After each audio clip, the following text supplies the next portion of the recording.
Hello students, welcome to FD classes.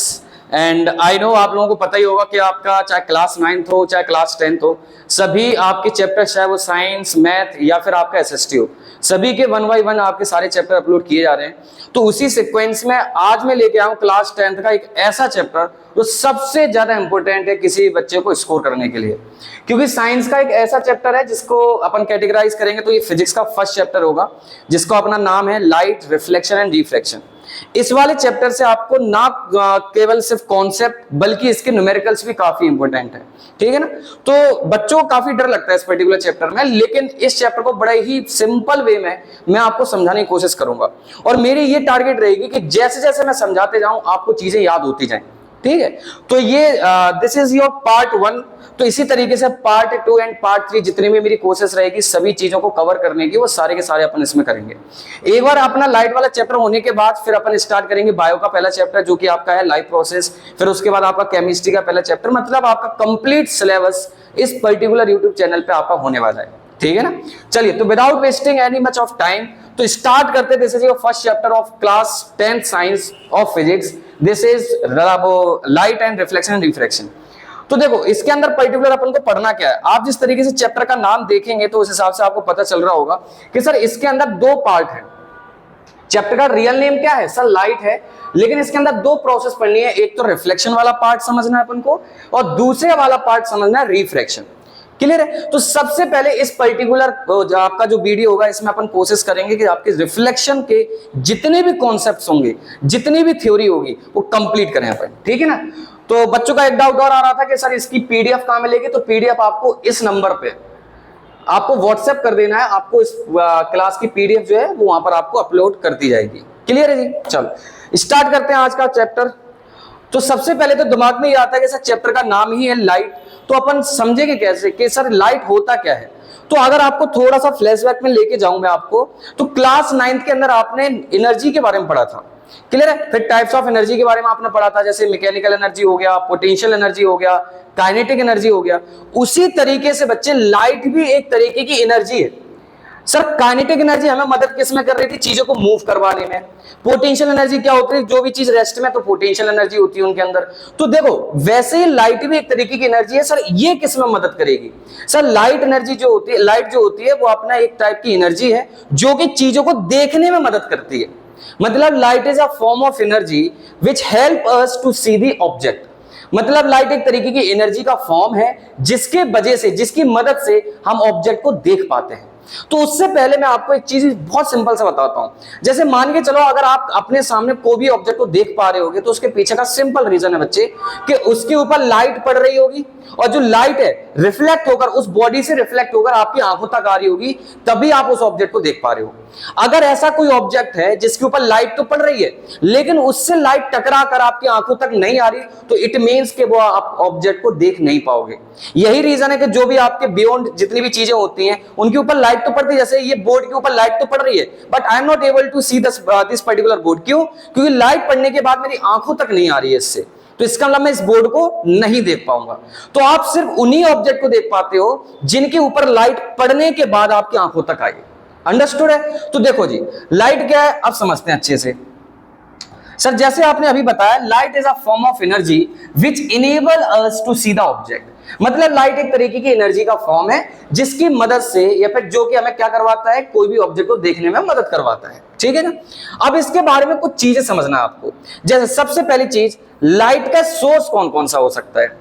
तो light के source बच्चे 2 हो सकते हैं। एक तो होता है नेचुरल लाइट सोर्स और दूसरा होता है मैनमेड, जिसको अपन आर्टिफिशियल बोलते हैं। क्लियर है? जैसे नेचुरल रिसोर्सेज जो अब होते हैं आपके, या फिर नेचुरल सोर्सेज जो होते हैं उसके अंदर खुद की लाइट होती है। ऐसा मतलब एग्जांपल आप समझ सकते हो, सन। तो सन के पास खुद की लाइट है। जिन भी सोर्सेज के पास खुद की लाइट होती है तो उन सभी सोर्सेज को अपन बोलेंगे बच्चे नेचुरल सोर्सेज या फिर ल्यूमिनस ऑब्जेक्ट्स। तो ल्यूमिनस और नॉन ल्यूमिनस, अगर आपको याद होगा 7th या 6th क्लास में आपको पढ़ाया जाता है ल्यूमिनस और नॉन ल्यूमिनस। तो ल्यूमिनस ऑब्जेक्ट्स वो होते हैं जिनके पास खुद की लाइट होती है।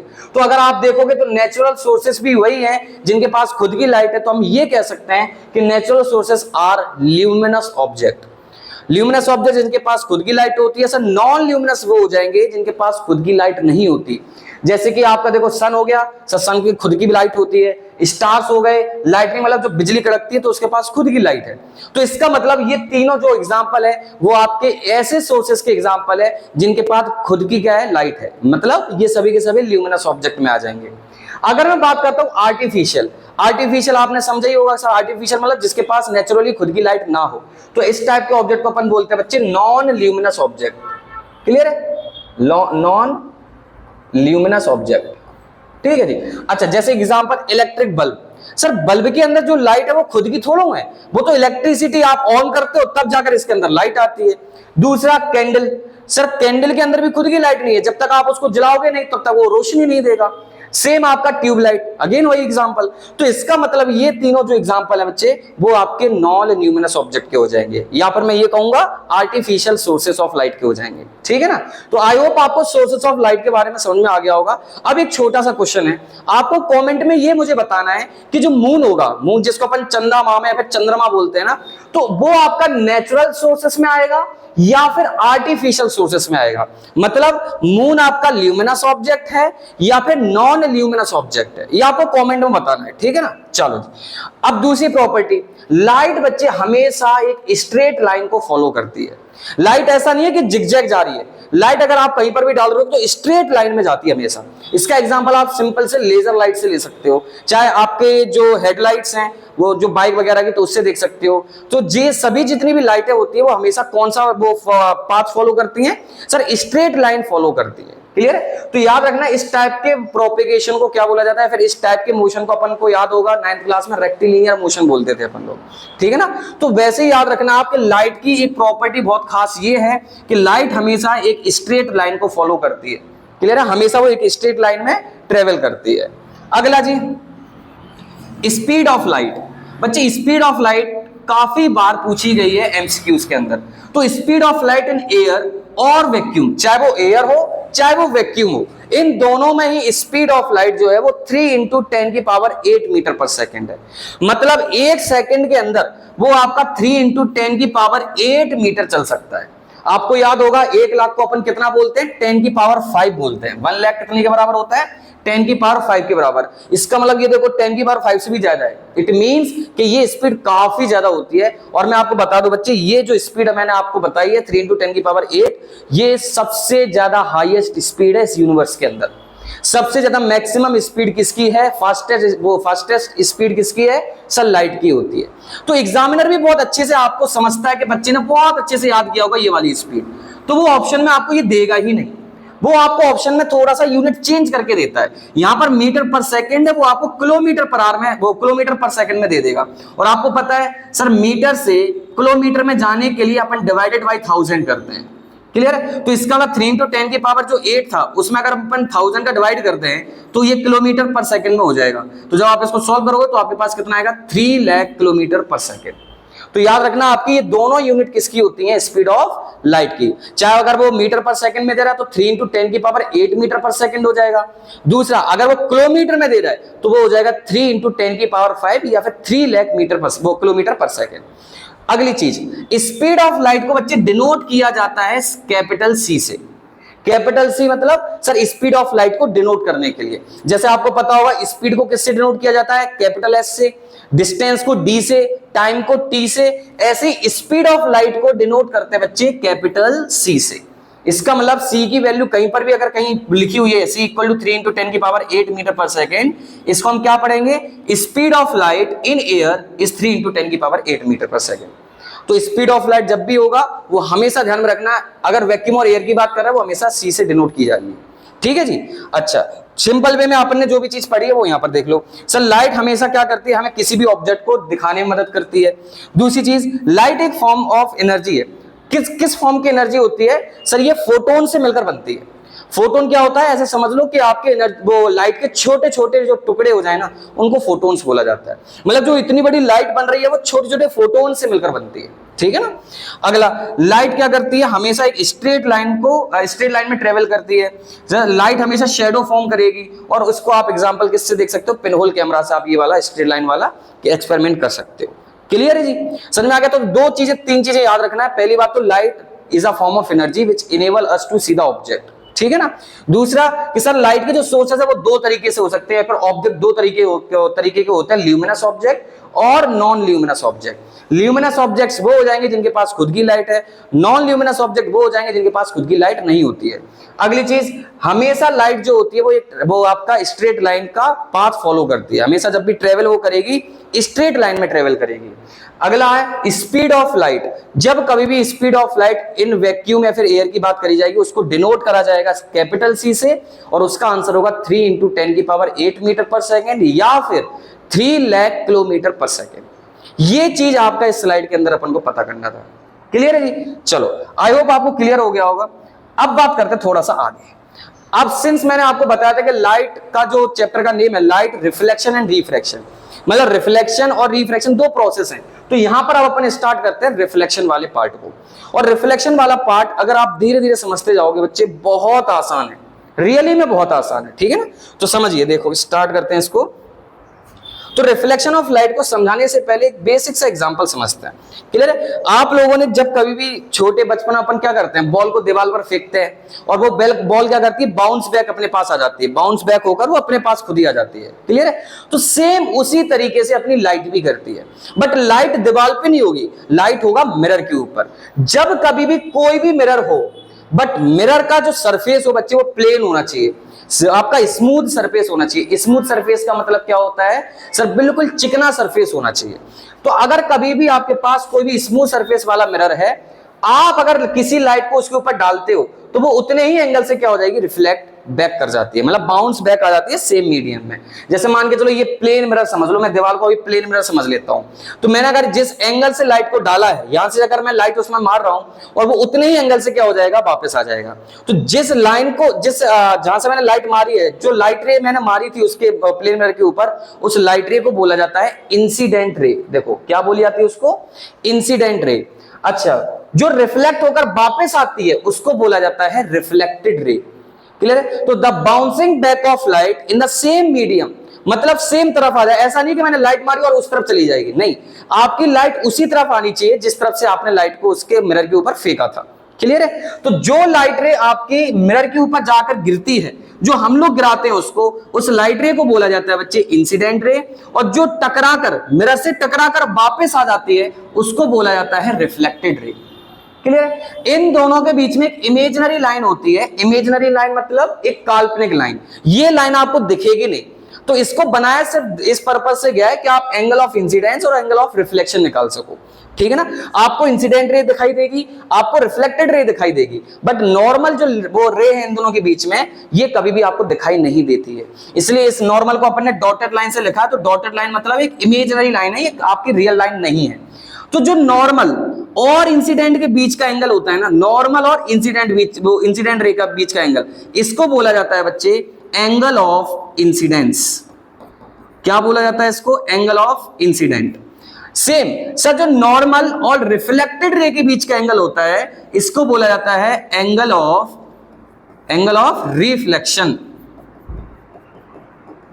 क्लियर? तो ये दो एंगल आपको बहुत अच्छे से याद रखना है। बस एक चीज और याद रखना, आपने देखो करा होगा, जैसे सनलाइट जब आती थी ना, तो अपन मिरर के साथ उसको घुमाते थे सनलाइट की रेस को, तो जिस एंगल से अपन घुमाते जाते थे उसी एंगल से आपकी जो लाइट रे है वो रिफ्लेक्टेड रे वो भी आपकी चेंज होती जाती थी।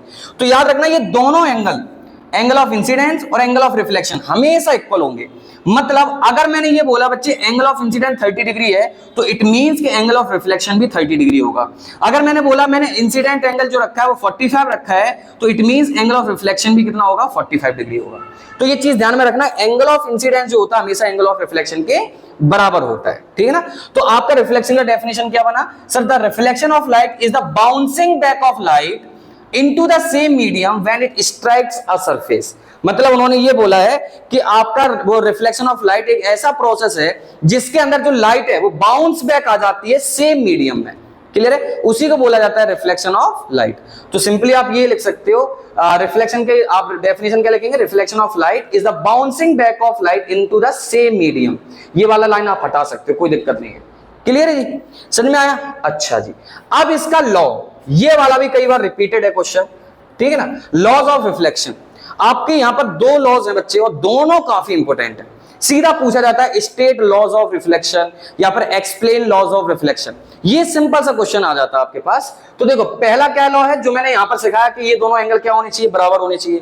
तो angle of incidence is equal to the angle of reflection. तो पहला लॉ तो बड़ा सिंपल है कि जो एंगल आई होता है वो एंगल आर के इक्वल होता है। इट मींस कि एंगल ऑफ इंसिडेंस जो होगा वो एंगल ऑफ रिफ्लेक्शन के इक्वल में आ जाएगा। अंडरस्टूड है।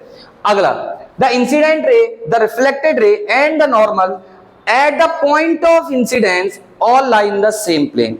सब पहले तो पॉइंट ऑफ इंसिडेंस मुझे बताओ। तो पॉइंट ऑफ इंसिडेंस उस पॉइंट को बोलते हैं बच्चे जहां पर आकर इंसिडेंट रे टकरा रही है मिरर के ऊपर।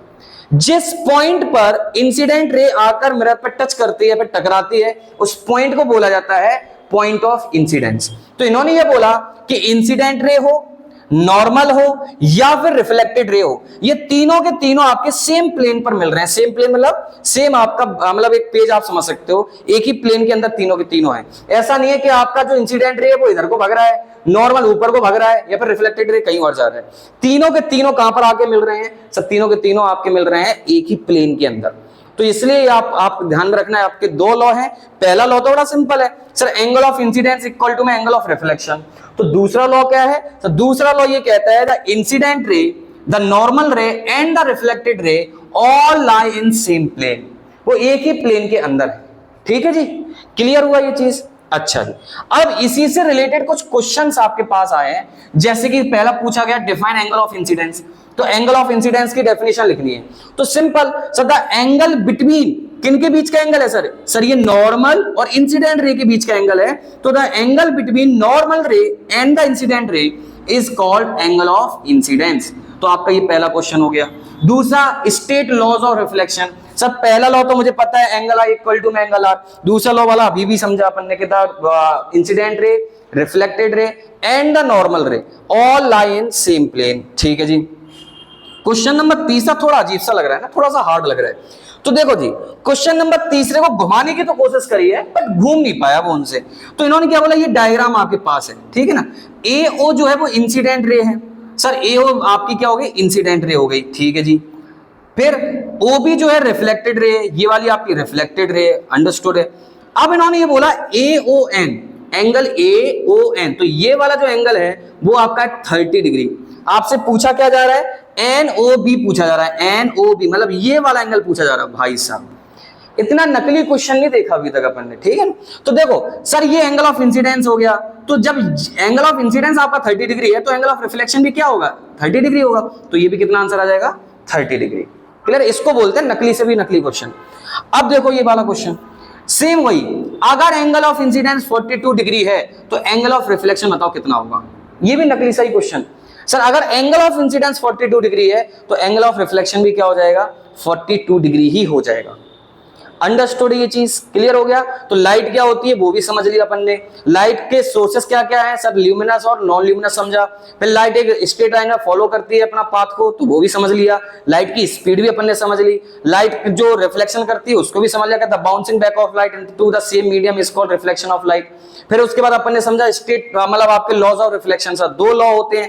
पहला लॉ कहता है angle I equal to angle R. दूसरा लॉ कहता है कि तीनों लाइट रे, जो तीनों रेज हैं वो आपके सेम प्लेन में आपकी लाई करती है। तो इतना अपन ने समझा फिलहाल में, इतना क्लियर हो गया। अब आगे बढ़ते हैं अपन, ठीक है ना। चलो जी, तो देखो जी, अब बात करते हैं एक और इंपॉर्टेंट पार्ट की, दैट इज प्लेन मिरर। जो मिरर अपन रोज के रोज उठ करके नहा धो करके बढ़िया अपना जो थोबड़ा देखते हैं ना, अपना जो चेहरा देखते हैं जिस मिरर के अंदर, वो मिरर होता है बच्चे प्लेन मिरर। ठीक है ना। तो उस मिरर की कुछ खास बातें हैं जो आपके डायरेक्ट एग्जाम में पूछी जाती हैं, उसकी बात कर लेते हैं, ठीक है ना। तो देखो जी, प्लेन मिरर क्या है उसकी बात करते हैं। तो अपन मार्कर ले लें। तो प्लेन मिरर क्या हो जाएगा sir? A plane mirror is a smooth and polished surface which reflects the light और मतलब रेगुलरली, मतलब जो मिरर आपका स्मूथ हो और रिफ्लेक्ट करता हो लाइट को, उसी को बोला जाता है प्लेन मिरर। अब एक चीज याद में रखना बच्चे, यहां पर जो पॉलिश्ड पर लिखा है, पॉलिश्ड का कतई मतलब ये नहीं है कि आपके मिरर को ऊपर से पॉलिश कर दिया, नहीं। आप एक बात याद रखना, आपने देखा भी होगा जितनी भी मिरर्स आते हैं, चाहे शेविंग मिरर हो गया, चाहे अपन जो अपना चेहरा देखते हैं वो वाला मिरर हो गया, चाहे मेकअप मिरर हो गया, सभी के पीछे कुछ ना कुछ कार्डबोर्ड लगा होता है या फिर कुछ ना कुछ पॉलिश्ड होता है। ऐसा इसीलिए क्योंकि अगर वो कार्डबोर्ड नहीं होता तो आपकी जो लाइट रे टकरा कर वापस आ रही है ना, वो लाइट रे आपकी आर पार जाने लगती। तो इसलिए कार्डबोर्ड को वहां पर रखा जिसकी वजह से लाइट रे क्या हो, टकरा कर आपके पास आए। तो इसलिए आपका रिफ्लेक्शन के लिए आपके मिरर के पीछे आपका नॉन रिफ्लेक्टिंग सरफेस होना जरूरी है। नॉन रिफ्लेक्टिंग सरफेस मतलब पॉलिश्ड सरफेस, मतलब उसको पॉलिश करना जरूरी होता है। अगर वो पॉलिश नहीं करेंगे तो लाइट आपकी क्या होगी, आर पार होना लगेगा। तो इसलिए यहां पर क्या लिखा हुआ है, प्लेन मिरर स्मूथ सरफेस वाला है और पॉलिश्ड है। पॉलिश मतलब ये पीछे से पॉलिश्ड होगा। तो इसलिए याद रखना, जब भी कोई मिरर होता है वो हमेशा पीछे से पॉलिश्ड इसीलिए होता है जिससे वो आसानी से लाइट को रिफ्लेक्ट कर सके। ठीक है ना। तो देखो जी, अब इसमें कुछ चीजें हैं, हालांकि आपको थोड़ा सा इसमें हार्ड लग रहा होगा लैंग्वेज में, बहुत इजी लैंग्वेज में समझाऊंगा। लेट्स सपोज कि ये प्लेन मिरर है मेरा, ठीक है ना। अब अगर ये प्लेन मिरर है तो अगर मैं जैसे जैसे इसके पास आऊंगा, ठीक है ना, मेरी इमेज भी प्लेन मिरर से पास में आने लगेगी। आप अगर घर पे भी करके देखना, जैसे जैसे आप दूर जाओगे वैसे वैसे आपकी इमेज भी अंदर दूर जाएगी। तो याद रखना, जो मिरर से आपका ऑब्जेक्ट जितनी दूर है उतने ही आपके मिरर से इमेज भी उतनी ही दूर बनेगी। जैसे ये समझो, सर कैंडल यहां रखी थी, यहां से यहां तक का डिस्टेंस समझ लेते हैं सर। लेट सपोज इसको समझ लेते हैं अपन 10 सेंटीमीटर। तो इसका मतलब जो आपकी इमेज बनी है मिरर के अंदर, वो इमेज भी कितनी होगी, 10 सेंटीमीटर होगी। क्लियर है जी। तो इसका मतलब है ऑब्जेक्ट का डिस्टेंस और इमेज का डिस्टेंस हमेशा इक्वल होता है प्लेन मिरर से। तो पहली खास बात कि सर, खास बात यह कि the distance of object is always equal to the distance of image from the mirror. Mirror से दोनों का डिस्टेंस बिल्कुल इक्वल होगा। फिर अपन आते हैं, सर अगर पास में आते जाएंगे अपन प्लेन मिरर के, तो आपका ये सिर और इमेज का सिर बिल्कुल आपका बिल्कुल इक्वल वो हाइट पर रहेगा। तो इसका मतलब साइज ऑफ ऑब्जेक्ट, यहां पर देखोगे अगर ये आपका 5 सेंटीमीटर की कैंडल है तो इमेज भी इसकी 5 सेंटीमीटर की ही बनेगी। इसका मतलब ऑब्जेक्ट का साइज और इमेज का साइज बिल्कुल इक्वल होता है। तो दो चीजें इक्वल होती हैं, पहला तो डिस्टेंस इक्वल होता है दोनों का, और दोनों का साइज भी इक्वल होता है। अब आ जाते हैं थोड़ी सी बातें जो टेक्निकल हैं, वो ये हैं कि ये हमेशा कौन सी इमेज बनाते हैं, सर ये हमेशा इमेज बनाएंगे वर्चुअल और इरेक्ट। हालांकि मैं वर्चुअल और इरेक्ट के बारे में भी बात करूंगा, लेकिन फिलहाल के लिए आप इतना समझ लो, वर्चुअल इमेज वो होती हैं जो स्क्रीन पर ना बन के स्क्रीन के पीछे बनती हैं, फिर मिरर के अंदर बनती हैं। ठीक है ना। दूसरा, इरेक्ट इमेज वो हो जाती हैं जो आपकी सीधी इमेज बनती है। जैसे अगर ये मार्कर का टिप ऊपर है तो मुझे ये सीधी दिखाई दे रही है, इसका मतलब ये वर्चुअल इमेज हो गई। ठीक है ना। अगर ये ऐसी बन रही है तो ये आपकी इन्वर्टेड इमेज हो गई। तो इरेक्ट का मतलब हो जाता है उल्टी इमेज, और इन्वर्टेड का मतलब हो जाता इरेक्ट का मतलब हो जाता है सीधी इमेज, और इन्वर्टेड का मतलब हो जाता है उल्टी इमेज। ठीक है ना। फिलहाल के लिए इतना याद रख लो, मैं अभी आपको थोड़ा सा समझाऊंगा आगे आकर। ठीक है। फिर दूसरा पॉइंट क्या है कि sir image is of the same size as the object. Same वही बताया मैंने, ऑब्जेक्ट का जितना साइज है उतना ही इमेज का साइज होता है।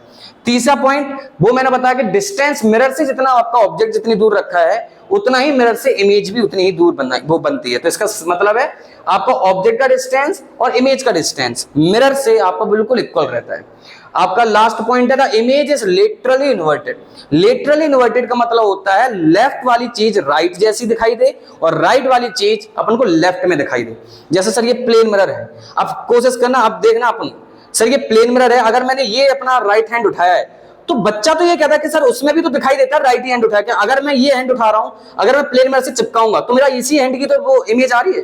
तो लेकिन याद रखना बच्चे, आप अभी ऐसे खड़े हो, अगर आप उस साइड देख रहे हो तो आपकी वो आपका जो बॉडी है वो उल्टा है ना। तो इसका अगर आप यहां पर राइट साइड उठा रहे हो तो उस हिसाब से आपका वो क्या हो जाएगा, लेफ्ट साइड हो जाएगा।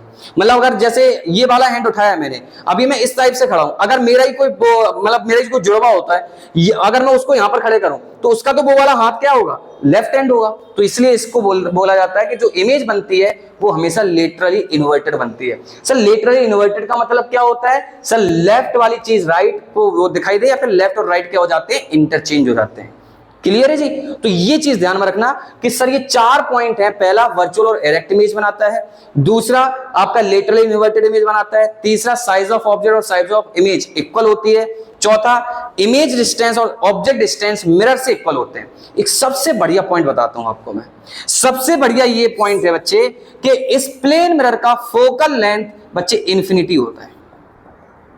Sir what is focal length, बात करेंगे उसकी जब इमेज फॉर्मेशन करेंगे। फिलहाल के लिए इतना लिख लेना, the focal length of plane mirror is always infinity. आपका प्लेन मिरर का जो फोकल लेंथ है वो हमेशा इन्फिनाइट होता है। ये बहुत ज्यादा इंपॉर्टेंट पॉइंट है, एमसीक्यू में अच्छी खासी से पूछ लेता है ये चीज, ठीक है ना।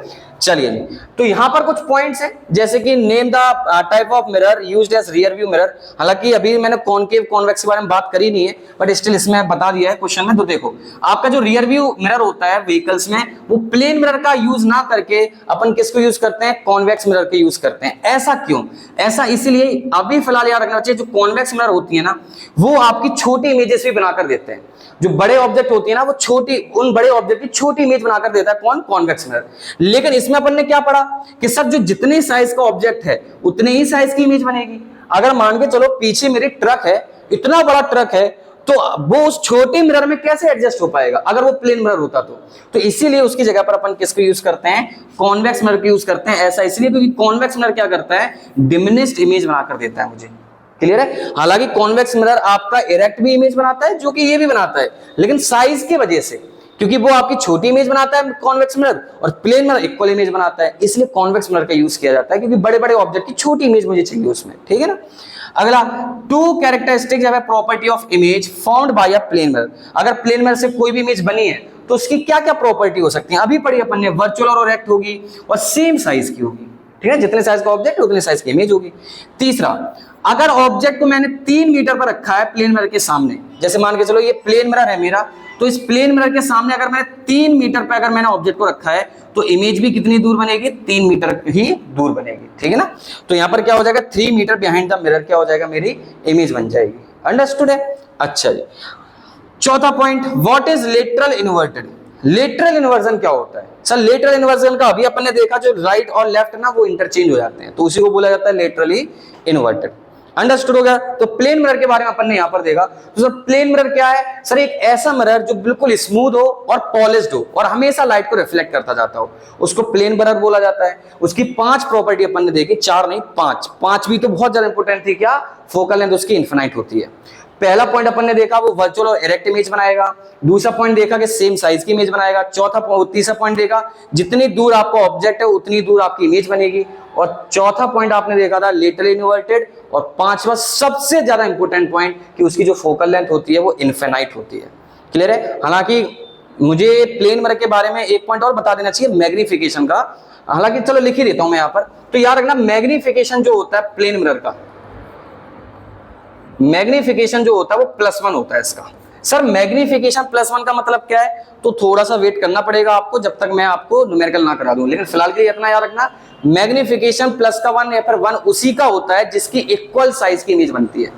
जिस भी पॉइंट पर ऑब्जेक्ट का साइज और इमेज का साइज इक्वल है उसी पॉइंट पर आप कह सकते हो मैग्निफिकेशन 1 होगा। क्योंकि मैग्निफिकेशन का फॉर्मूला ही क्या होता है मिरर के लिए? सर -V/U, V/U या फिर HI/HO। HI का मतलब हाइट ऑफ इमेज, HO का मतलब हाइट ऑफ ऑब्जेक्ट। अगर दोनों इक्वल हैं तो कैंसिल आउट होकर क्या हो जाएंगे? 1 हो जाएंगे। इसलिए प्लेन मिरर में क्या होता है? दोनों की हाइट इक्वल होती है। जब दोनों की हाइट इक्वल है इसलिए मैग्निफिकेशन 1 होता है। इस मैग्निफिकेशन के बारे में और अच्छे से अपन को पता चलेगा जब अपन न्यूमेरिकल्स करेंगे, ठीक है ना। तो ये 5-6 पॉइंट आपको प्लेन मिरर के बारे में अच्छे से याद कर लेने, ठीक है ना। चलिए जी आगे बढ़ते हैं अपन। अब बात करते हैं बच्चे मिरर, स्फेरिकल मिरर के बारे में। अगर टीचर ने आपसे कभी ये पूछा बच्चे कि बताओ मिरर कितने टाइप के हैं, तो याद रखना मिरर आपके 2 ही टाइप के हैं। कौन कौन से? सर पहला है प्लेन, समझ गया, आवाज आ रही है यहां तक? जिन्होंने थोड़ा बहुत पढ़ा है ना तो वो बोल रहे हैं सर कॉनकेव मिरर और कॉन्वेक्स मिरर। इतना भी ज्यादा तेज मत बोलो कि मेरे तक आवाज आ जाए, ठीक। तो मिरर जो है वो 2 टाइप का होता है, एक तो प्लेन मिरर होता है और दूसरा होता है बच्चे स्फेरिकल मिरर। आपको पता है स्फेरिकल मिरर कैसा होता है? सर बिल्कुल स्फेयर जैसा। तो स्फेरिकल मिरर को क्या करा गया? 2 पार्ट में डिवाइड किया गया है। स्फेरिकल मिरर से ही 2 बनाए गए हैं, एक तो बनाया गया है बच्चे कॉनकेव मिरर और दूसरा बनाया गया है कॉन्वेक्स मिरर। तो ये चार्ट आपको याद रखना है। Mirror are of 2 types, one is plane mirror and other one is spherical mirror. Then spherical mirror is further divided into 2 part, first one is concave mirror and another one is convex mirror. तो आप ये नहीं कह सकते कि mirror आपके 2 ही type के हैं, कॉनकेव और कॉन्वेक्स। हालांकि 2 टाइप के, लेकिन कौन कौन से? प्लेन और स्फेरिकल, ठीक है ना। तो अब बात करते हैं कॉनकेव और कॉन्वेक्स की। मैंने आपको क्या बताया था? सर मिरर क्या करेगा? हमेशा रिफ्लेक्शन करेगा। ये पॉइंट याद रखना बच्चे, मिरर रिफ्लेक्शन किया करते हैं, ठीक है। तो देखो कॉनकेव मिरर क्या होता है ना, इस टाइप का मिरर होता है ऐसा। इस टाइप का जो मिरर होता है ये कॉनकेव मिरर है, जिसका रिफ्लेक्टिंग सरफेस, अब बात कर लेते हैं सर रिफ्लेक्टिंग सरफेस क्या होता है बेटे। वो रिफ्लेक्टिंग सरफेस उसको बोलते हैं जहां से लाइट को क्या करा जाए, रिफ्लेक्ट किया जाता है, मतलब टकराकर जहां से वो वापस आ सके, तो उस सरफेस को बोलते हैं रिफ्लेक्टिंग सरफेस। जैसे कि प्लेन मिरर के पॉइंट में अपना रिफ्लेक्टिंग सरफेस दिखाता हूं मैं आपको, इसमें ये जो सरफेस होगा ना इसको रिफ्लेक्टिंग सरफेस बोलेंगे। क्यों बोलेंगे, यहां से लाइट टकराकर वापस जा रही है तो इसको रिफ्लेक्टिंग सरफेस बोला जाता है, ठीक है जी। इसका पॉलिश्ड जो होता है वो पीछे से इसको पॉलिश्ड किया जाता है, ये चीज जो होती है पॉलिश्ड होती है। पॉलिश्ड भी मैंने बताया था, पॉलिश्ड इसलिए कर दिया जाता है जिससे आपकी लाइट आर पार ना हो सके। तो आपका रिफ्लेक्टिंग सरफेस जिस मिरर का, जिस स्फेरिकल मिरर का रिफ्लेक्टिंग सरफेस अंदर हो और पॉलिश्ड सरफेस बाहर हो, तो उस मिरर को बोला जाता है कॉनकेव मिरर। तो कॉनकेव, केव का मतलब क्या होता है, गुफा, तो ये गुफा जैसी है, तो यहां से लाइटें टकराकर वापस आएंगी, क्लियर है। तो इसका रिफ्लेक्टिंग सरफेस अगर इनवर्ड है तो इसका मतलब है वो आपका क्या हो जाएगा, कॉनकेव मिरर हो जाएगा। कॉन्वेक्स के में उल्टा केस हो जाएगा, कॉन्वेक्स के में रिफ्लेक्टिंग सरफेस होता है बाहर वाला, ये आपका रिफ्लेक्टिंग सरफेस है, और नॉन रिफ्लेक्टिंग सरफेस कौन सा हो जाता है, अंदर वाला। मतलब इसके अंदर लाइट ऐसी आएगी रिफ्लेक्ट होगी, ऐसी आएगी रिफ्लेक्ट होगी, ऐसी आएगी रिफ्लेक्ट होगी, लेकिन इसके अंदर क्या होगा, ऐसी आएगी रिफ्लेक्ट होगी, ऐसी आएगी रिफ्लेक्ट होगी। मतलब अगर जिस स्फेरिकल मिरर के अंदर रिफ्लेक्टिंग सरफेस अंदर की साइड है, इनवर्ड है, तो उसको बोला जाएगा आपका कॉनकेव मिरर, और जिस स्फेरिकल मिरर का वो रिफ्लेक्टिंग सरफेस बाहर की तरफ है उसको बोला जाएगा कॉन्वेक्स मिरर। अंडरस्टूड है। अच्छा जी, और भी चीजें समझते हैं इसके बारे में।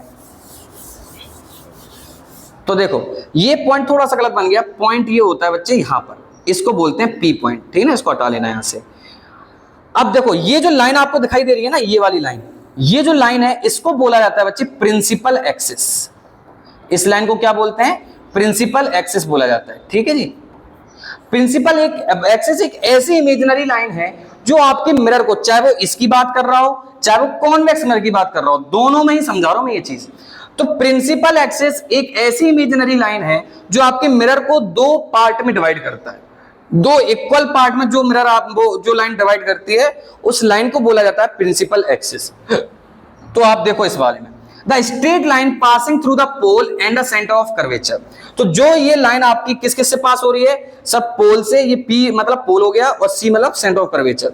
आपकी इस लाइन को, जो लाइन आपकी सेंटर ऑफ कर्वेचर और पोल से निकलती है उस लाइन को बोला जाता है प्रिंसिपल एक्सिस। और ये लाइन क्या करती है, आपके मिरर को दो इक्वल पार्ट में डिवाइड करती है, एक तो अपवर्ड वाला पार्ट और एक डाउनवर्ड वाला, ठीक है ना। अच्छा जी, सर ये लाइन आपकी टकरा कहां पर रही है, सर यहां पर टकरा रही है ये मिरर में, तो इस पॉइंट को बोला जाता है पोल। मतलब आपके मिरर के ऊपर एक ऐसा पॉइंट जहां पर प्रिंसिपल एक्सिस उसको कट कर रही हो, तो उस पॉइंट को बोलते हैं पोल, ठीक है जी। सर आपको पता ये एक स्फीयर है, क्लियर है, तो स्फीयर का सेंटर भी होता है, तो इस मिरर के सेंटर को बोला जाता है सेंटर ऑफ कर्वेचर, ठीक है। अगला है फोकस। फोकस का एक और नाम है बच्चे प्रिंसिपल फोकस। तो प्रिंसिपल फोकस को आप ऐसे याद रखना, आगे जाकर बात करेंगे उसकी। जब कभी भी कोई भी लाइट रे पैरेलल अगर प्रिंसिपल एक्सिस के आई तो वो एक पॉइंट से होकर जाती है जिसको अपन क्या बोलते हैं, प्रिंसिपल फोकस। मतलब यहां पर जो एक चीज फिर से समझा देता हूं मैं, अगर कोई भी लाइट रे अगर प्रिंसिपल एक्सिस के पैरेलल आ गई तो वो आपके मिरर से टकराकर एक पॉइंट से जाती है, एक पॉइंट से गुजर जाती है, उस पॉइंट का नाम होता है बच्चे प्रिंसिपल फोकस, ठीक है ना। तो ये आपकी डेफिनेशंस लिखी है कोई, the mid point of the reflecting surface of A spherical mirror, मतलब आपके वही मिड पॉइंट हो जाएगा, क्योंकि आपकी इस लाइन, ये लाइन क्या करती है, बिल्कुल मिड में कट करती है, तो उसी पॉइंट को अपन बोलते थे पोल। सेंटर ऑफ कर्वेचर क्या हो जाएगा, इस पूरे मिरर के सेंटर को बोला जाता है। Radius of curvature centre of curvature वाला ही पॉइंट है, लेकिन यहां से यहां तक की लेंथ को बोलते हैं रेडियस ऑफ कर्वेचर। समझना, यहां पर थोड़ा सा बच्चा कंफ्यूज होता है। सेंटर ऑफ कर्वेचर पॉइंट का नाम है, और अगर मैं ये बोलूं पोल से लेकर आपका सेंटर ऑफ कर्वेचर की डिस्टेंस को क्या बोलेंगे, तो वो बोलेंगे बच्चे रेडियस ऑफ कर्वेचर। ये बच्चे ध्यान में रखना, the distance between pole to centre of curvature is called radius of curvature. Sir pole से लेकर, ये फोकस तो एक पॉइंट है, सर पोल से लेकर फोकस तक की दूरी को या फिर डिस्टेंस को बोला जाता है बच्चे फोकल लेंथ। याद रखना, किसी भी मिरर के अंदर डिस्टेंस हमेशा पोल से ही नापा जाएगा। मतलब अगर मैं ये कह रहा हूं कि बेटे मेरा रेडियस ऑफ कर्वेचर 40 सेंटीमीटर है, इसका मतलब वो मैं ये कह रहा हूं कि पोल से लेकर सी तक वो 40 है। अगर मैंने बोला फोकल लेंथ मेरा 10 है, इसका मतलब यह है कि पोल से लेकर फोकस तक का डिस्टेंस वो आपका 10 है। तो मतलब हर एक डिस्टेंस मिरर के अंदर किस पॉइंट से नापा जाता है? पोल से नापा जाता है। ठीक है ना? तो यहां पर मैंने पॉइंट लिखा भी होगा कि कहां से नापा जाता है, आई थिंक वो हट गया है। तो ये चीज, चलो ये फोकस और फोकल लेंथ का याद रखना आप, ठीक है ना। अब देखो एक फॉर्मूला आपको बताता हूं मैं, बढ़िया प्यारा फॉर्मूला है। ये पोल यहां पर मत समझना आप, ठीक है ना बेटे, यहां पर ये पोल याद रखना बच्चे। यहां से यहां तक की डिस्टेंस अगर आपकी 10 सेंटीमीटर है, ठीक है, तो याद रखना पोल से लेकर सेंटर ऑफ कर्वेचर तक की दूरी इसके डबल हो जाती है, मतलब 20 सेंटीमीटर। पी से लेकर एफ तक इसको डिनोट किया जाता है स्मॉल एफ से। पी से लेकर सी तक इसको बोला जाता है रेडियस ऑफ कर्वेचर, इसको डिनोट किया जाता है कैपिटल आर से। तो मैंने क्या बोला कि अगर ये 10 है, कौन 10 है सर? फोकल लेंथ 10 है, तो आपका रेडियस ऑफ कर्वेचर क्या हो जाएगा? उसका डबल, मतलब 20 हो जाएगा। तो मैं ये कह सकता हूं कि सर जो रेडियस ऑफ कर्वेचर है वो फोकल लेंथ का क्या होता है? डबल होता है। एक दो न्यूमेरिकल आपको इसी के दिख जाएंगे एनसीईआरटी के अंदर। ये पॉइंट बहुत ज्यादा इंपॉर्टेंट है, ये न्यूमेरिकल, बड़े बड़े न्यूमेरिकल में भी काम आएगा कि sir radius of curvature is always twice then focal length of the mirror. मतलब रेडियस ऑफ कर्वेचर अगर मुझे फाइंड आउट करना है और मेरे पास फोकल लेंथ 5 सेंटीमीटर है, तो मेरा रेडियस ऑफ कर्वेचर क्या हो जाएगा सर? 10 हो जाएगा। अगर फोकल लेंथ मेरा 16 सेंटीमीटर है, तो सर रेडियस ऑफ कर्वेचर कितना हो जाएगा? 32 हो जाएगा। अब मान के चलो, अब मैंने ये बोल दिया अगर रेडियस ऑफ कर्वेचर मेरा अगर 20 सेंटीमीटर है, रेडियस ऑफ कर्वेचर 20 है, तो जाहिर सी बात है फोकल लेंथ उसका आधा हो जाएगा, मतलब 10 सेंटीमीटर हो जाएगा। भाई दबे आपको ये मतलब जो फॉर्मूला है ये बहुत अच्छे से याद रख लेना है, आर इक्वल टू में ट्वाइस ऑफ फोकल लेंथ, बस इतना सा काम करना है। तो जो रेडियस ऑफ कर्वेचर होता है वो फोकल लेंथ के डबल होता है, ये पॉइंट याद रखना आप। तो वापस से एक बार चीज रिवाइज कर लेते हैं। सर प्रिंसिपल एक्सिस क्या होती है? एक ऐसी इमेजिनरी लाइन जो आपके मिरर को दो इक्वल पार्ट में डिवाइड करे, और वो कहां से जाती है? पोल से और सेंटर ऑफ कर्वेचर से होती हुई गुजरती है। सर जिस पॉइंट पर आपकी प्रिंसिपल एक्सिस मिरर को कट कर रही थी उस पॉइंट को बोला जाता है पोल, और पोल कुछ और नहीं बल्कि आपके जो मिरर है उसका मिड पॉइंट होता है। आपका प्रिंसिपल फोकस क्या होता है? जब कभी कोई भी लाइट रे पैरेलल आती है तो वो टकराकर आपके एक पॉइंट से जाती है, उस पॉइंट का नाम होता है principal focus. Centre of curvature क्या है सर? रिफ्लेक्टिंग सरफेस है, फिर मिरर के सेंटर को बोला जाता है सेंटर ऑफ कर्वेचर। अगर आपका मैंने बोला फोकल लेंथ पूछा तो आप बोलोगे सर पोल से लेकर फोकस तक की डिस्टेंस को फोकल लेंथ बोलेंगे। मैंने बोला बेटे रेडियस ऑफ कर्वेचर क्या है, तो आप बोलोगे सर पोल से लेकर सेंटर ऑफ कर्वेचर तक की डिस्टेंस को बोला जाता है रेडियस ऑफ कर्वेचर। और ये पॉइंट आपको एडिशनल याद रखना है, R इज इक्वल टू में 2 इंटू में F, मतलब twice of focal length. Understood है? चलो जी, इसके अंदर और कुछ नहीं, ये डेफिनेशन कई बार देखा है, एक आध बार पूछ लेते हैं, जैसे फोकल लेंथ की पूछ लेते हैं, फोकल लेंथ क्या है, आपसे रेडियस ऑफ कर्वेचर की डिस्टेंस वो पूछ सकते हैं डेफिनेशन, तो ये डेफिनेशन थोड़ा सा आप याद रखना। अंडरस्टूड हो गया ये चीज? चलो जी, आप थोड़ा सा आगे बढ़ा जाता है। अब जैसे मैंने आपको क्या बोला था बेटे, अभी थोड़ी देर के लिए आप याद रख लो वर्चुअल इमेजेस क्या होती है। अब देखो यहां पर मैं आपको समझाता हूं वर्चुअल और रियल इमेजेस में क्या फर्क है।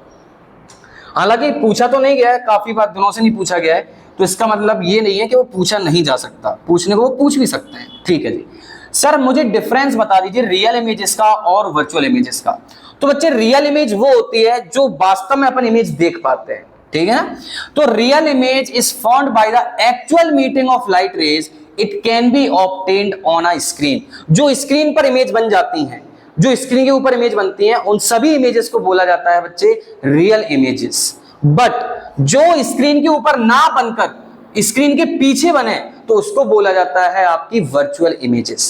तो इसके अंदर देखो इमेजेस कब बनती हैं सर? इमेजेस तभी बनती हैं जब आपकी जो लाइट रेज है वो आपकी इंटरसेक्ट करे। क्लियर है? जब कभी भी लाइट रे इंटरसेक्ट करती हैं तभी वहां पर इमेज बनती है। लेकिन इसके अंदर क्या हो जाता है, लाइट रे इंटरसेक्ट ना करके आपकी इमेजिनरी लाइनें बनाकर अपन इंटरसेक्ट करवाते हैं। अभी ये जो मैं वर्ड बोल रहा हूँ थोड़े से टेक्निकल लग रहे होंगे, बट अभी आ जाएंगे आपको समझ में। तो देखो आप तो ये एक्चुअल मीटिंग वाला तो चलो हटा ही दो, वो सर मुझे बहुत हार्ड लग रहा है, अरे हटा दो। आप तो सिंपली ये रखो जो इमेजेस स्क्रीन के ऊपर बनती हैं वो इमेजेस कही जाती हैं रियल इमेजेस।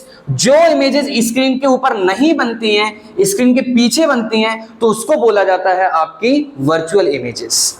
तो देखो जो रियल इमेज बना रहा था उसकी इमेज कैसी बनी है सर? उल्टी बनी है। तो रियल इमेज हमेशा बच्चे इन्वर्टेड नेचर की होती हैं। इन्वर्टेड मतलब उल्टी बनती है वो।